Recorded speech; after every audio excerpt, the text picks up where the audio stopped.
most married people have sucky sex. When we start talking about sex, it is not for clicks. It's not to be risque. No, I'm talking about sex because I believe that this is hurting a lot of married couples. And it's sad to me to see these movies and people are just taking off their clothes and all of the fornication is just so passionate. And then you come over into the church world and people are cold and frigid.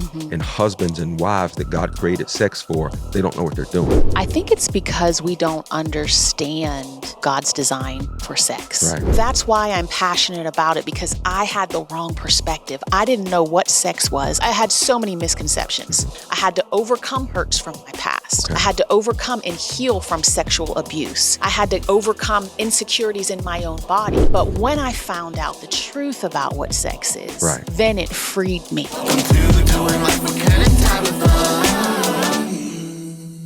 Hey, what's up, everybody? Hey, everyone. Good to have you with us today. We have a bona fide classic for you today because we're going to dig and dive into this topic that we actually love to talk about, but we see it be a problem in so many marriages. Today, we're going to talk about sex and specifically God's design for sex in marriage.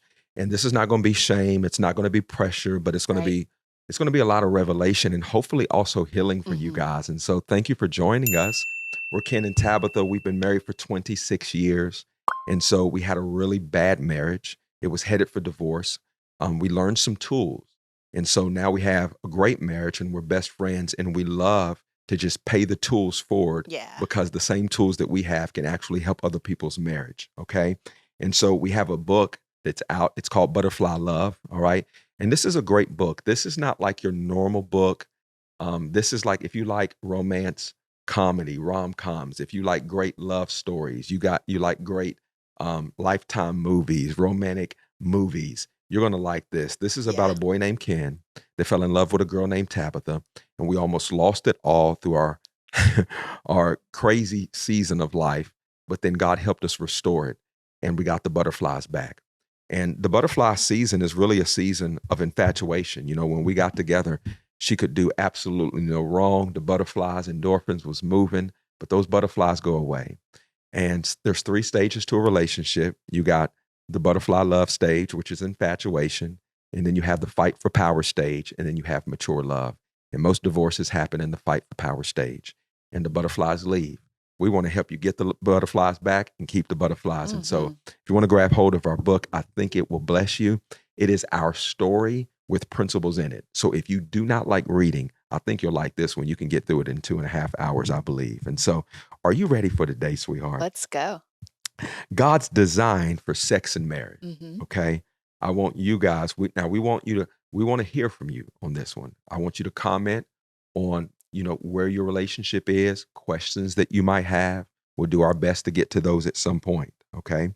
I want to start off today with this statement. Okay. Tell me how you feel about this. Most married people have sucky sex. They have a sucky sex life. It's one of those sex lives that's almost like it's okay. It's not, there's somebody that's sexually frustrated in the relationship. Either she don't get enough, he don't get enough. Somebody don't like what's going on. And they have settled for sucky. And what we're saying is that you should not settle for sucky in such an important area like your sex life. And so talk to me about that. What does that statement mean to you? Do you believe that many couples have a sucky sex life? I do believe it because I talk to many couples and it's evident. And why is that? Man, I wish it wasn't so. I think it's because we don't understand, God's design for sex. We don't understand the place for sex in our marriage. Right. And that it is a good thing. I think there's a big misunderstanding, even in the Christian community, of what sex is and who it's for. Right. And so I think if we really understood God's design for sex, we would value it more. How do you feel about talking about this topic? Is this a topic that you look forward to, or you're like, oh man, here we go talking about sex again? Are you passionate about this? What's your bend on it? I would say I'm more passionate, and I look forward to it because I think that a lot of people don't know. They don't know that sex was created by God, that it is a good thing. And including myself, I was sexually abused as a child. I had been in bad relationships. Had sex before marriage. And so sex was a dirty thing for me. It was something that I remember hearing the word virgin as a child. And when the adults would talk about it, they would say, well, she's a virgin. And they would whisper the word virgin. So I thought it was a bad thing. Like, oh Well, gosh, yeah, I don't like want to be when a I was virgin. growing up, it was like, you don't want to be a virgin, almost like that's Yeah. something that's bad, only to get saved and figure out that that's something that's pure and it's holy beautiful. and actually, good before marriage.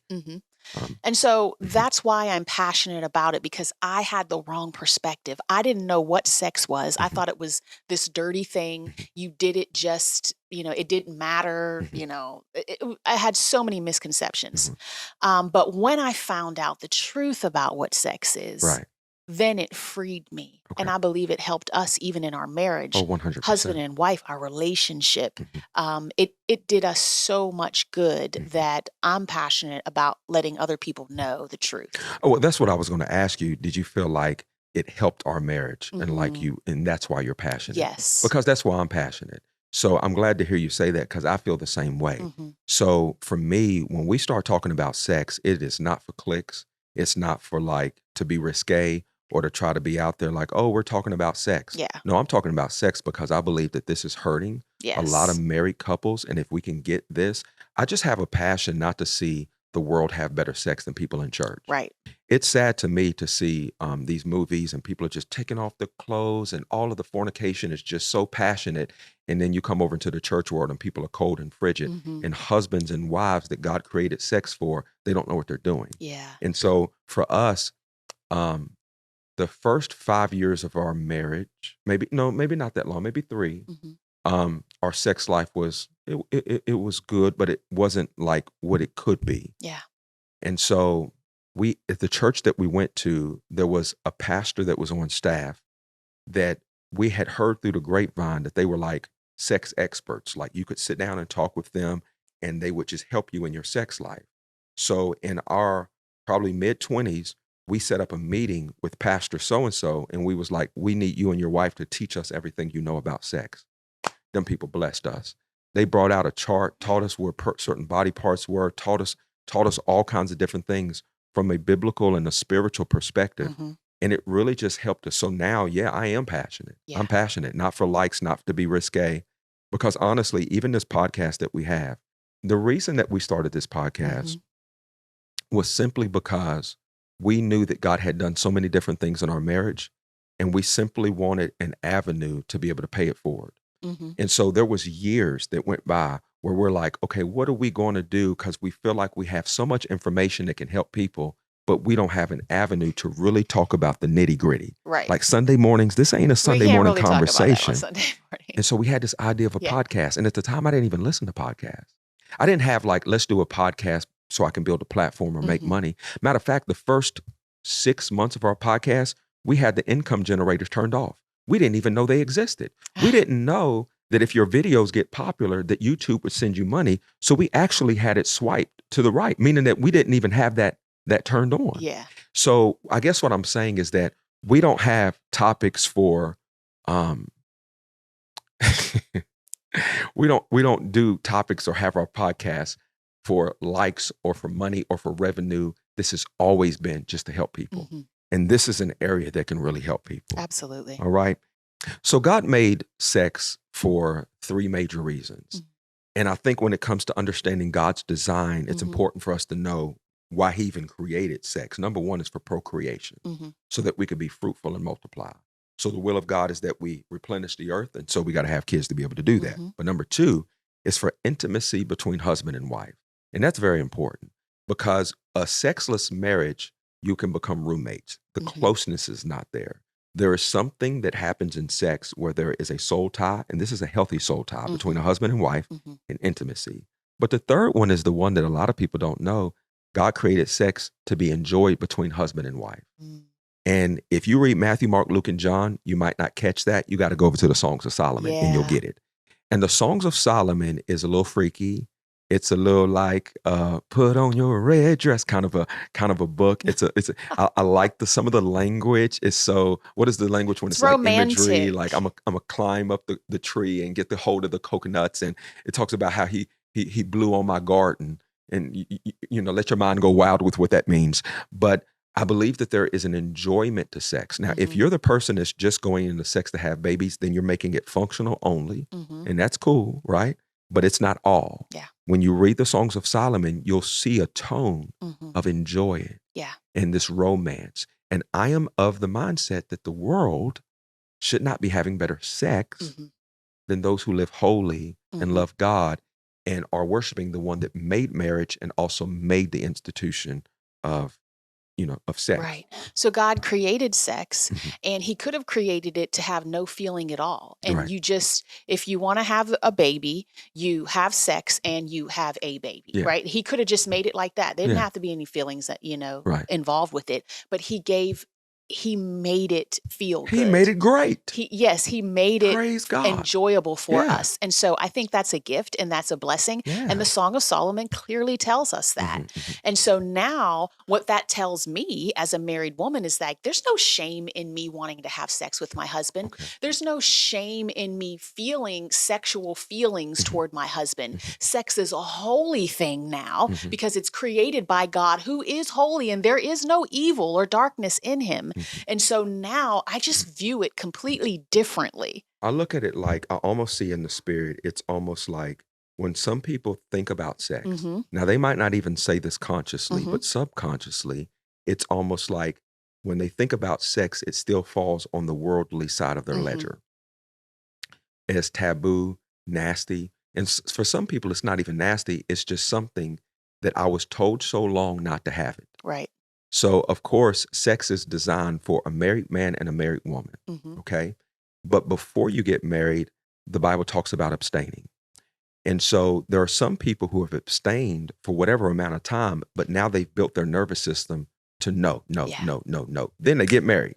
Then they got to flip their nervous system over to yes, and my body is not mine. And it's always got to be open and ready to go. That's hard for some people to make that transition. And I want to talk, I want you to keep it 100, really, really real of what your perspective is as a wife, because in my opinion, you do this very well. I'm never in need as a man. I'm always taken care of as a husband. Matter of fact, if I'm ever traveling somewhere, when I come home, you let me know, hey, baby, you back? Thank God you're back. Here you go. It's always, it's never, it's almost like it's always an open door. It's always an open door. We've built a culture, if you know that I'm going to go away, like I'm going on the mission field, you're not going to send me out without making sure that I'm taken care of. I want to make sure that you're taken care of. So I kind of wanted just to say, this is an area that you do really well in. Can you just teach us and tell us, what's your mindset behind sex as a whole? Yeah. I'm sure you had it on this side of the ledger, nasty, dirty, bad, molestation, rape, things you've been through. But now it's over on this side of the ledger, holy, good worship, enjoyable fun. Drop it like it's hot. Let's have fun, Daddy. Come on. And you still love Jesus. Tell me. Tell us. I think there's a renewing of the mind that has to take place in probably most people when you get married towards sex.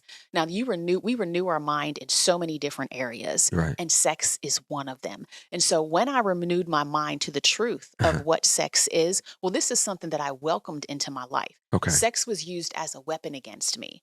Sex is used as a weapon against so many other people in the world. I mean, when we think about music, when we think about, the arts of... And it's a weapon used against many women, but on the same token, it's also a weapon used against some men. And there's a lot of men that I talk to that've been molested as young boys. Yes. So that's something to take in consideration. So now you got to overcome past trauma to have healthy sex life. Yes. We were headed for divorce, but today we're best friends. We're Ken and Tabitha. We've been married for 26 years, and honestly, it's been the best 24 years of my life. You do the math. The first 2 years was absolutely horrible, but now Tabitha, she got herself together and things are much better. Hey, that's half true. But we believe any marriage can change with the right tools. In our new book, Butterfly Love, we share our love story of 26 years. It isn't what you think, and it's exactly what you think all at the same time. It's beautiful beginnings, messy middles, and a miracle we didn't see coming. If you love rom-coms, romance novels, you'll love this book. Butterfly Love is easy. Keeping the butterflies, not so much. We want to help you fall in love, stay in love, and grow in love. This book right here, this is for you. Get your copy today.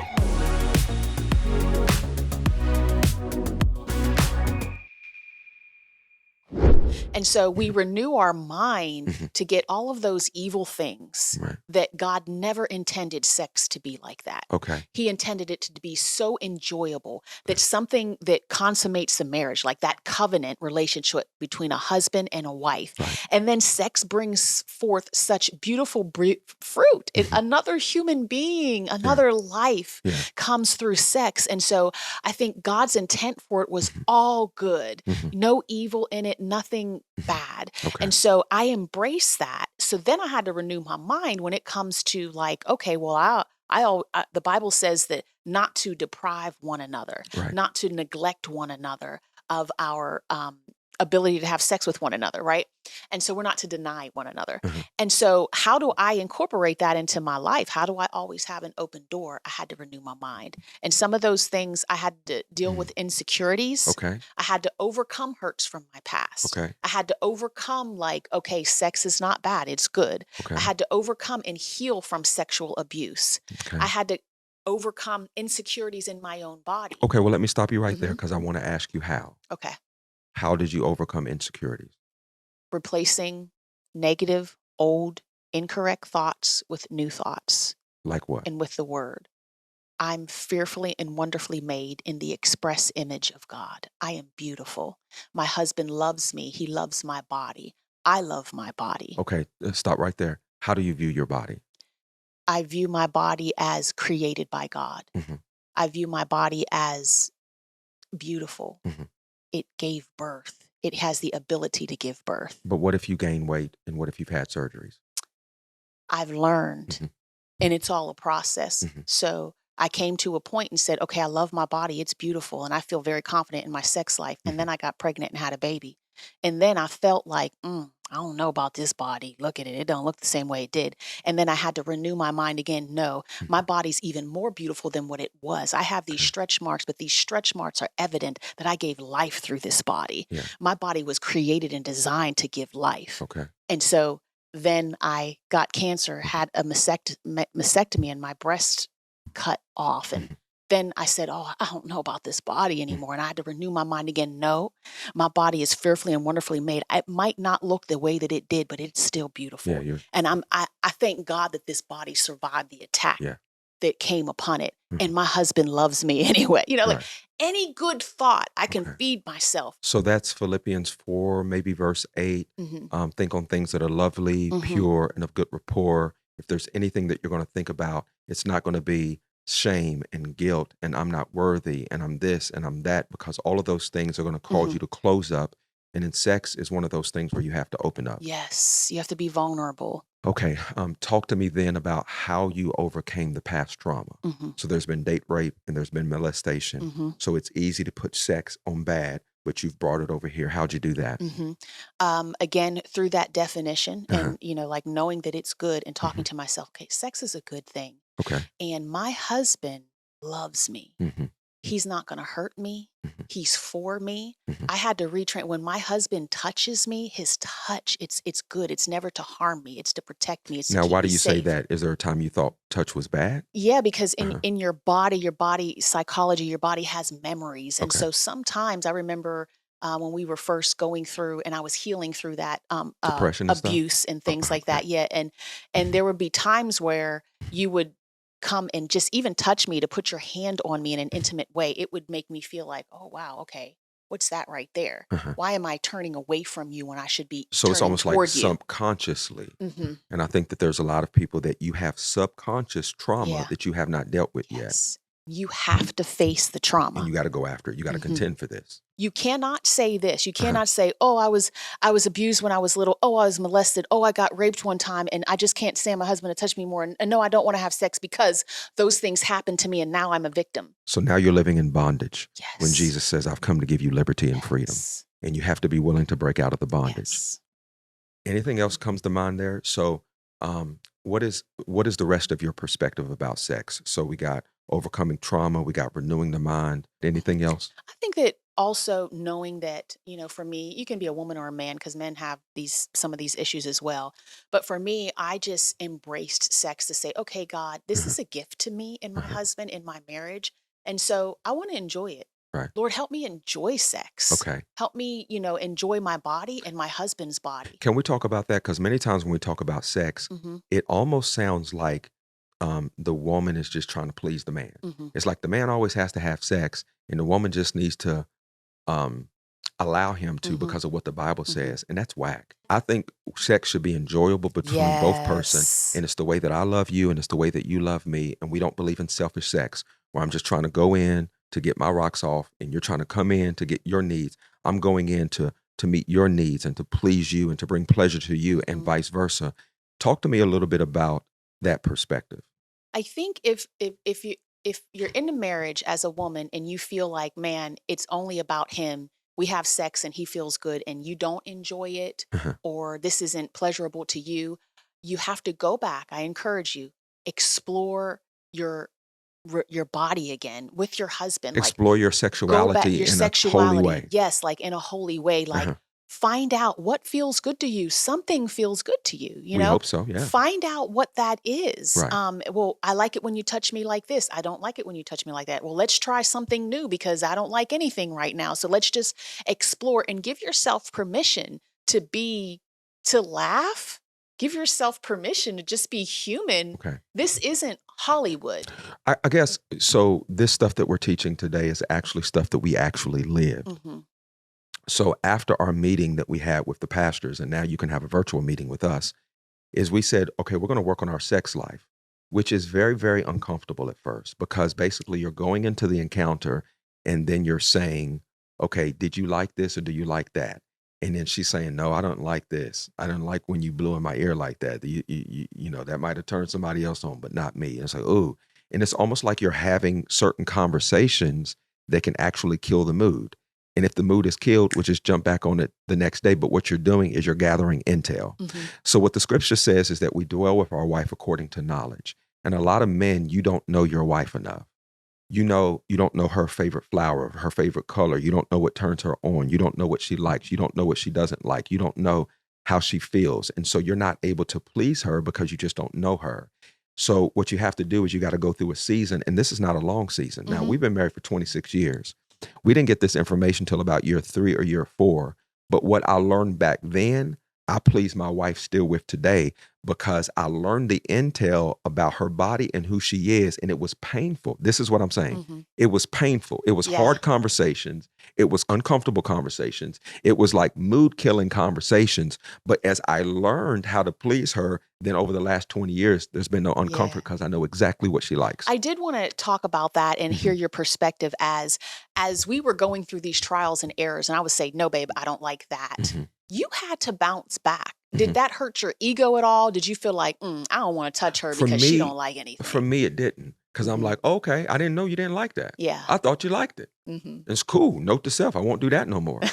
There's certain things I won't say here, but there's certain things that I know you don't like that. And I'm still 20 years later, okay, be careful with that. Be careful with that. Don't do that. She don't like that. You know what I'm saying? So to me, it was like, no, it ain't personal. Like, you want to have a good sex life? I want to have a good sex life. Tell me what you like. And I think also, I'll speak on the behalf of the woman.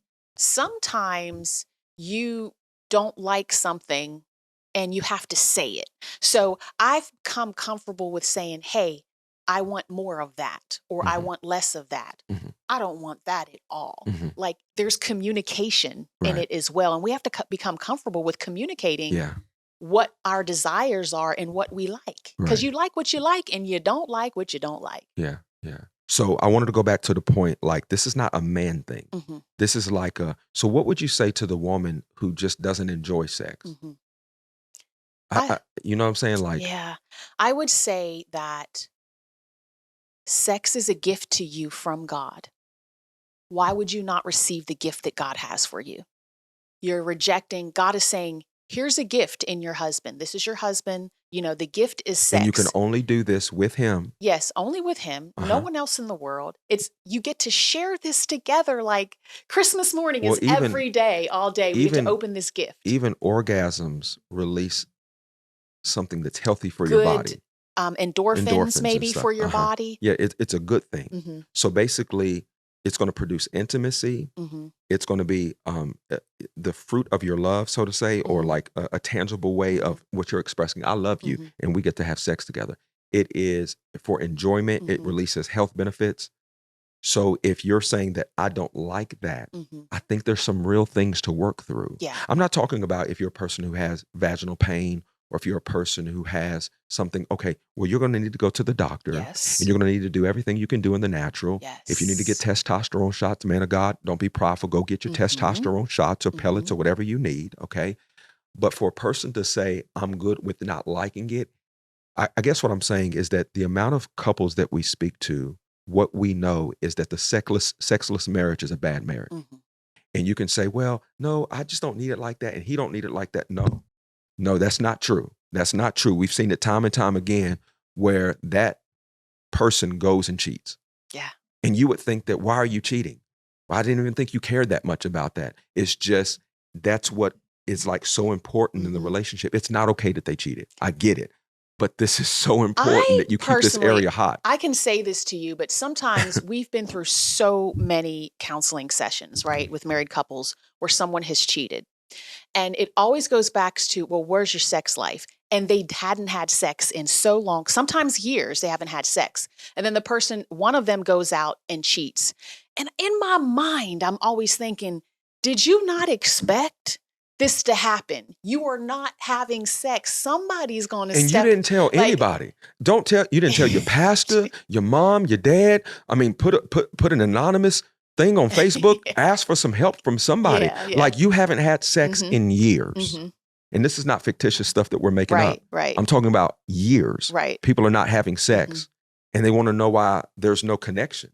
So there is a desire. There's a physical desire, but there's that human, that connection, that intimacy, you know, soul to soul, you know, that you have through sex that you can't get anywhere else. And I guess hopefully you can hear our passion. I feel like we're just trying to be a pep rally for you to say, go have sex with your spouse, please. And work through all of your issues to where you can start to enjoy it. Yes. It has been given to you by God as a gift for you to enjoy.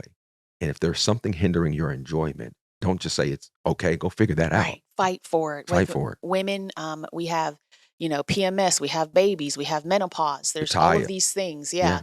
And we can talk to your doctors, talk to other women who have been there, done that. How did you get through it? There are natural approaches, there are medicinal approaches, there's all of these things, but we can fight for a healthy sex life with our husbands. So here's my perspective of my wife. Okay. I asked her your mindset. I wanted to see what you was going to say. Here's just a few things that I jotted down. Okay. My perspective of your perspective of sex is that shop is never closed. It's always open. That liberates me as a man. I don't feel like we have to fight. Now, I'm not a dummy. I know if you're not feeling well, okay. Right. I know if, you know, we've been out at 2 a.m. in the morning, I'm not a dummy. But at the same time, it's good to feel like, man, shop is always open.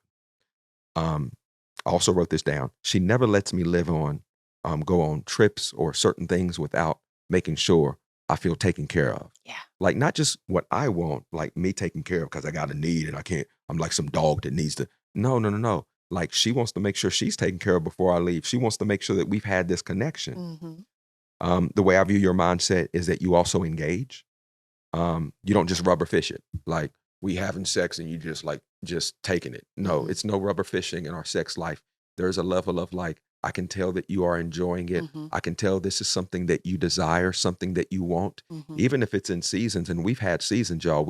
This is 26 years.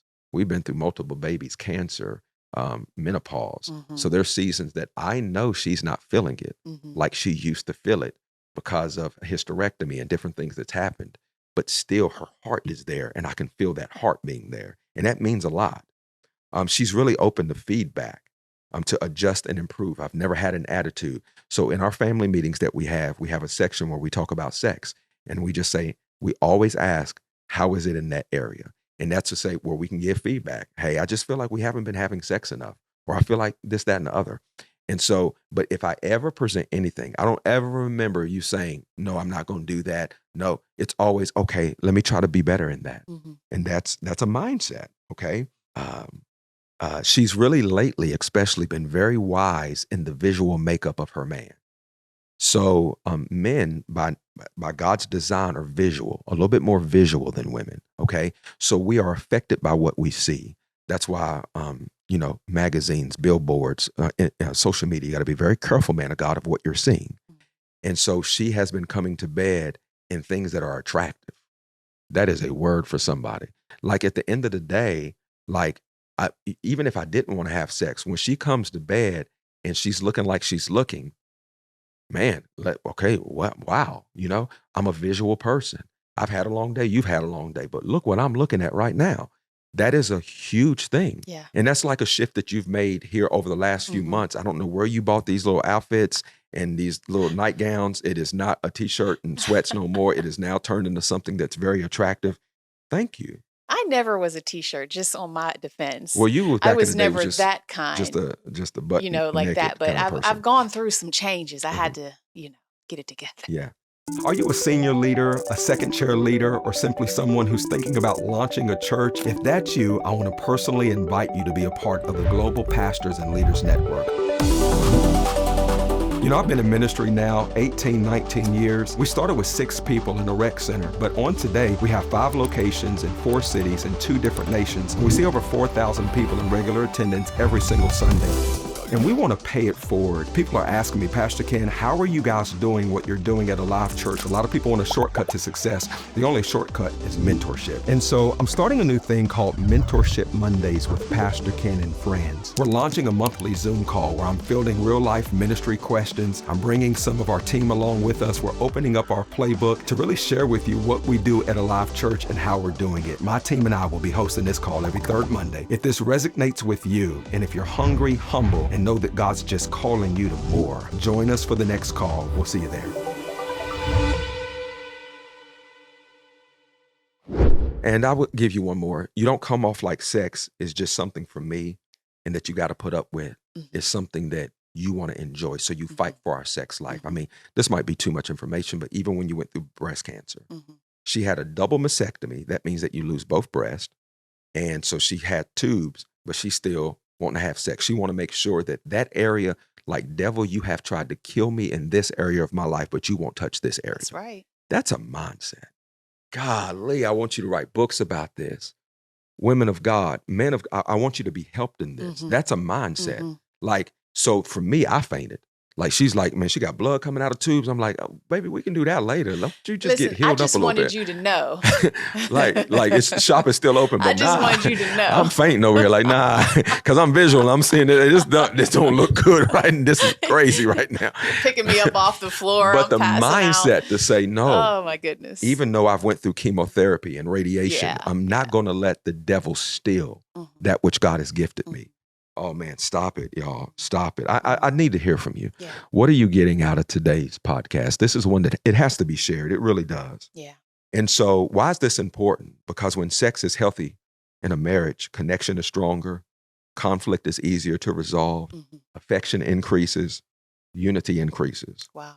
But when sex is broken and neglected, insecurity grows. Yep. Resentment grows. Temptation grows. Distance grows. And here's the danger.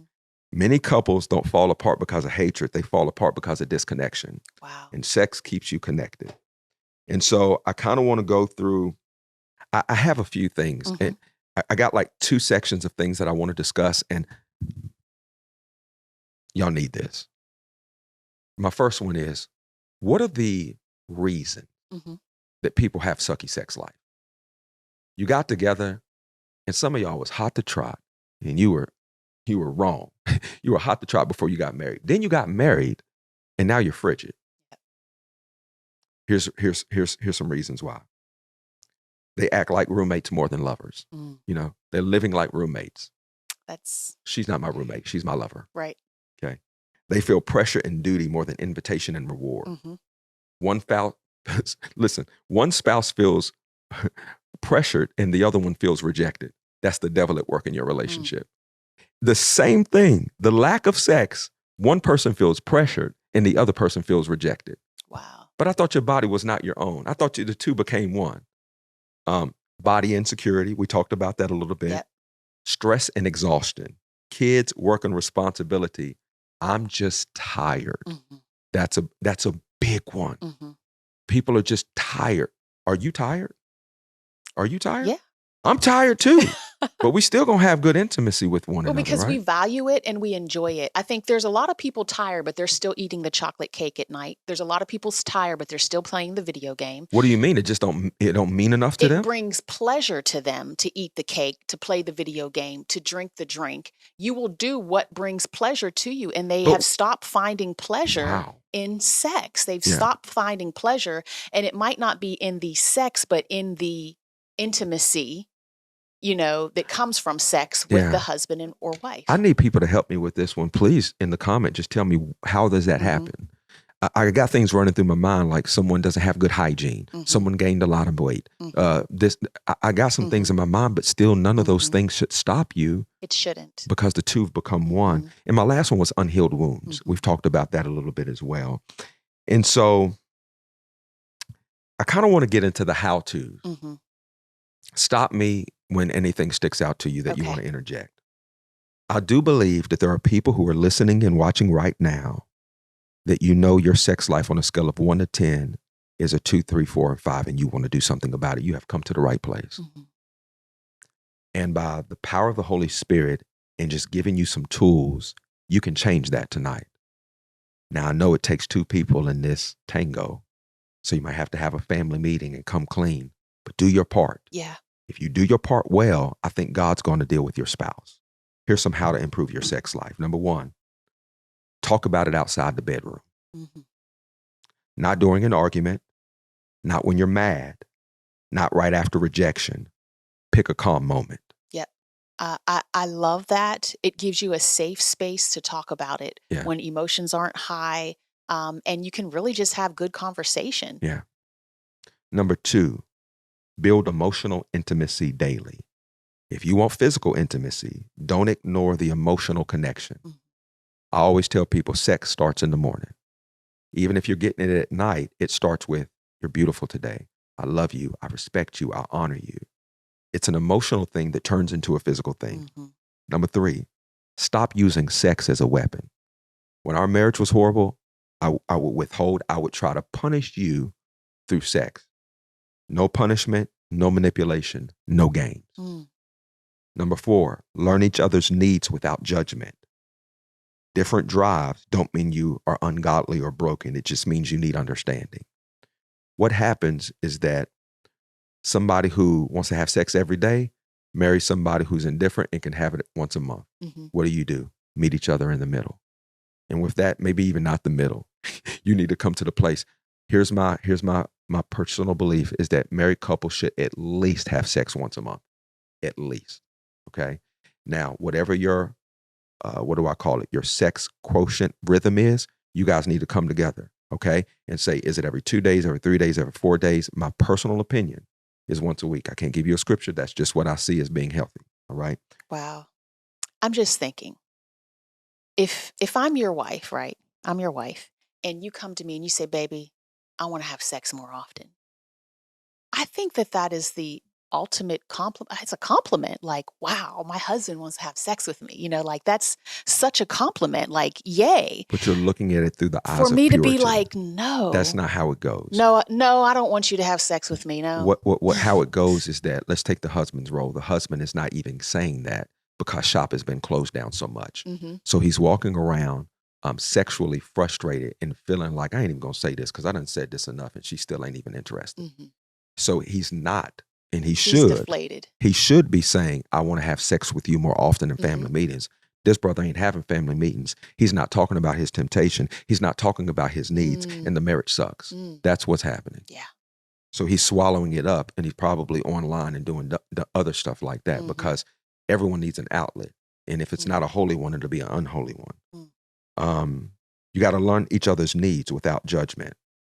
You got to remove shame from the conversation. If your spouse opens up, don't make them feel gross for having feelings. You got to protect your marriage from outside influences. Be careful of flirting, social media, private texting, your work spouse connections, pornography, your fantasy life. Serve each other, not just physically. Sometimes just help around the house. Romance, kindness, safety is what makes intimacy easier. One of the things that I try to do is just make you feel so safe and so taken care of, So you being open is not hard. There are some men who haven't created enough security for openness to feel, it just doesn't feel safe. Yeah. You got to work through that, right? You got to create rhythms, not a strict schedule like we're going to do it every Friday. Do that if you got to, though, to get started.